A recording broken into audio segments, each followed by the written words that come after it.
guys, welcome to a new Plan With Me video. In this video I'm going to show you how I set up my study tracker, which I use for the philosophy course I'm following. As you can see on the screen right now, I'm showing some previous study trackers that I did, and I have used the same setup for multiple semesters now. So basically I make an overview for each course that I need to study, and I see which materials I have for that course, so maybe slides or a course text or something like that, and then I section up that material into different parts that logically make sense to me, and then that's how I track how I'm studying. So for this video I'm going to show you from the beginning how I set up this structure.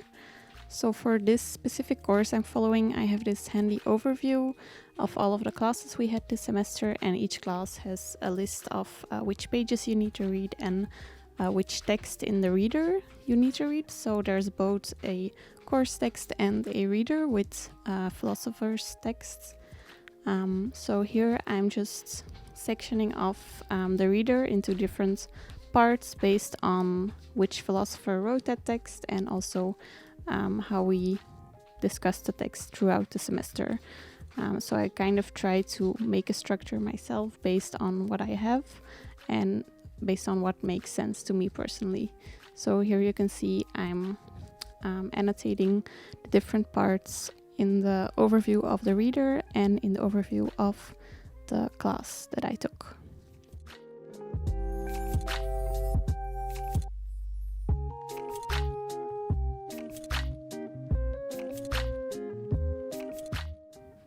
So at this point I figured out that I have 10 different texts that we needed to read, which we discussed in class, and this is also something I always do, and some people might find it not that necessary, but I find it very useful to visually section off my materials as well. So I make these tabs for each text basically, but you can also do this for course books or for a textbook. And it's really easy if you're using your study tracker and you're trying to refer to a specific part of the material. You can really easily find it back by making these dividers. And usually I would do this at the beginning of the semester, but yeah, I didn't get around to doing it yet, so I'm doing it now.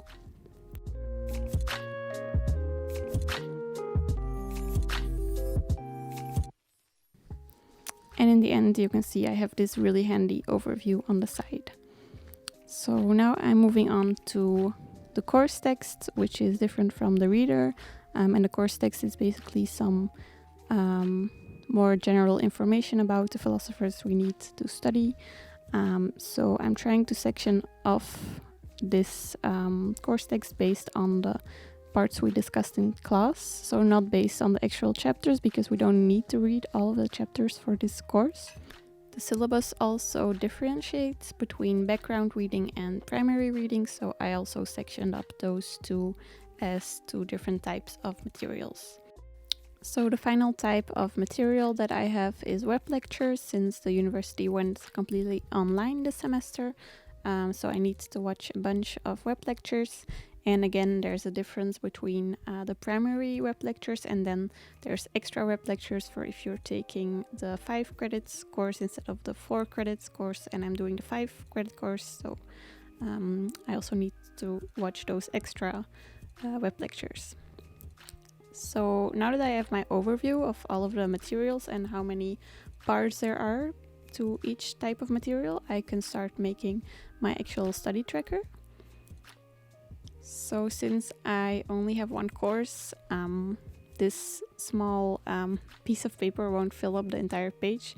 So I'm also going to add some decoration to my study tracker just to make it look a bit nicer, but obviously that's not required. You can make this as minimalistic as you want, or as detailed as you want, of course.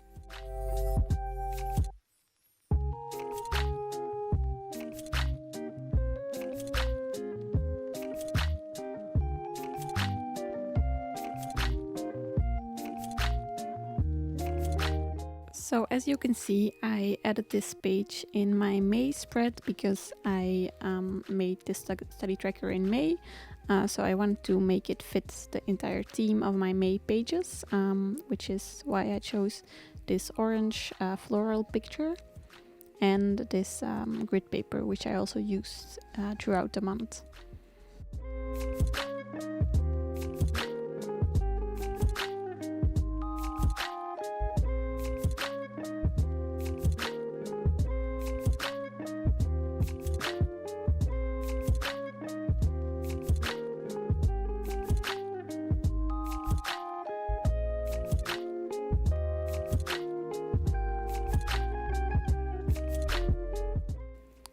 So now that I'm done with the decoration and the title, I'm also going to add the title of the course on the top of the page. Since I only have one course, I obviously know which course I'm studying for, but I think it's nice to kind of look back at my old bullet journal spreads and remember what it was about. And then finally, I'm adding the actual study tracker, which is obviously the most important part of this spread. And I'm trying to write down the title of each material and kind of make sure that it's all outlined with the study tracker. I also want to make clear that I don't intend to fill out all of the squares on the study tracker necessarily, because as I said, there's also some background reading, for example, and sometimes there's just materials that talk about the same thing, and maybe you have slides and a textbook and maybe the slides are better or the textbook is better. So I don't think the goal is to really fill it all out, but it's just to give you an overview of what there is to study and yeah, to kind of use that structure to guide yourself while you're studying. So here I am doing the most fun part of this whole setup, which is coloring in the parts that I already did. So there's some text that I already read, which I can just cross off on my study tracker right now. And yeah, that's obviously a nice feeling because I got to fill out a bunch of squares all at once, and usually it's just one at a time.